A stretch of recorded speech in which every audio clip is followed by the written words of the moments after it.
আমাদের দেশে নির্বাচন কমিশন আসলে একটা স্কেলিটন হেডকোয়ার্টার টাইপ আছে, যেখানে কিছু স্টাফ আছে, কয়েকজন কমিশনার আছে। বলতে গেলে তাদের কোনো জনবল নেই। এবং নির্বাচনের পূর্বে প্রস্তুতি পর্যায়ে তখন তারা সিভিল প্রশাসন থেকে পুলিশ, তারপরে ডিসি, এসপি, এই সবার সমন্বয়ে ম্যাজিস্ট্রেট এবং আমলাদের কাছ থেকে সহায়তা নেন। স্কুল, কলেজ এইসবের শিক্ষকরা সহযোগিতা করেন। তো সেজন্য আমি যে জিনিসটা বলতে চাচ্ছি যে নির্বাচন কমিশনের নিজস্ব লোক বা এমপ্লয়ি খুবই কম। সেজন্য এটার উপর নিয়ন্ত্রণ প্রতিষ্ঠা করা এবং আইন অনুযায়ী সব কিছু কাজ সম্পন্ন করা এটা খুবই চ্যালেঞ্জিং। সেই জন্য নির্বাচন কমিশনকে আসলে অনেক সক্রিয় হতে হবে, কার্যকরী হতে হবে এবং কোনো ক্ষেত্রে উদাসীনতার কোনো সুযোগ নেই। নির্বাচন কমিশনের উদাসীনতা বা নিষ্ক্রিয়তা যখন নিয়মে পরিণত হয়, তখন সেটি আর কোনো বিচ্ছিন্ন প্রশাসনিক দুর্বলতা থাকে না। তা ধীরে ধীরে রাষ্ট্রের গণতান্ত্রিক ভিত্তিকে ক্ষয় করতে শুরু করে। কারণ নির্বাচনই হলো সেই প্রক্রিয়া যার মাধ্যমে জনগণ রাষ্ট্র ক্ষমতার বৈধতা প্রদান করে। এই প্রক্রিয়া যদি মিথ্যা, গোপনীয়তা ও আইনের অবহেলা স্বাভাবিক হয়ে ওঠে, তখন জনগণের দেওয়া সেই বৈধতাই প্রশ্নবিদ্ধ হয়ে পড়ে। নির্বাচনী আচরণবিধি ও আইনের মূল উদ্দেশ্য হচ্ছে ক্ষমতা দখলের প্রতিযোগিতাকে নিয়ন্ত্রিত রাখা, যাতে তা নৈতিকতা ও আইনের সীমার ভেতরে থাকে। কিন্তু বাস্তবে দেখা যায় অনেক ক্ষেত্রে কমিশন যেন কেবল একটি ফাইল প্রসেসিং অফিসে পরিণত হয়ে থাকে, পোস্ট অফিসের মতো আমরা যেটা বলি। প্রার্থী দেওয়া তথ্য সত্য কিনা তা যাচাই করার পরিবর্তে কাগজ পূর্ণ আছে কিনা সেই দিকেই নজর সীমাবদ্ধ থাকে। এর ফলে নির্বাচন কমিশন অজান্তেই বা ইচ্ছাকৃতভাবেই একটি বিপজ্জনক বার্তা দেয়, এরকম যে আপনি যা খুশি লিখুন, আমরা দেখব না।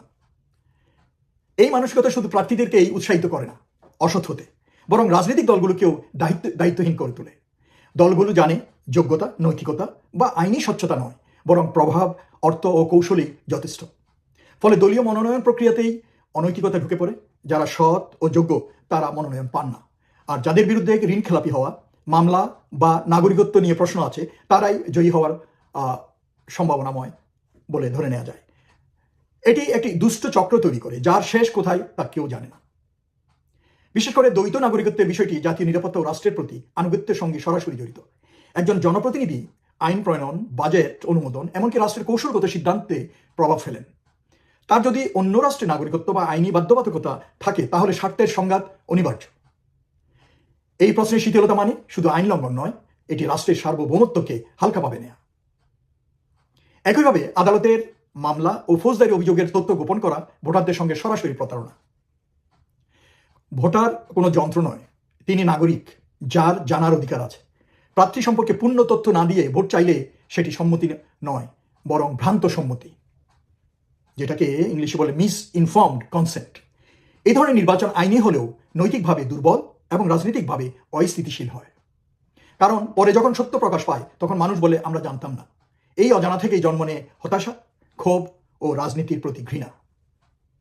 ঋণ খেলাপি ও আর্থিক অনিয়মের বিষয়টি আরো গভীর।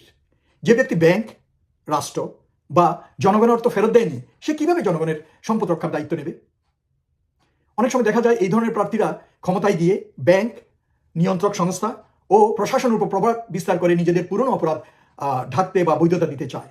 এভাবে নির্বাচন কমিশনের একেবারে অবহেলা ভবিষ্যতে দুর্নীতির প্রাতিষ্ঠানিকীকরণের রূপ দেয়।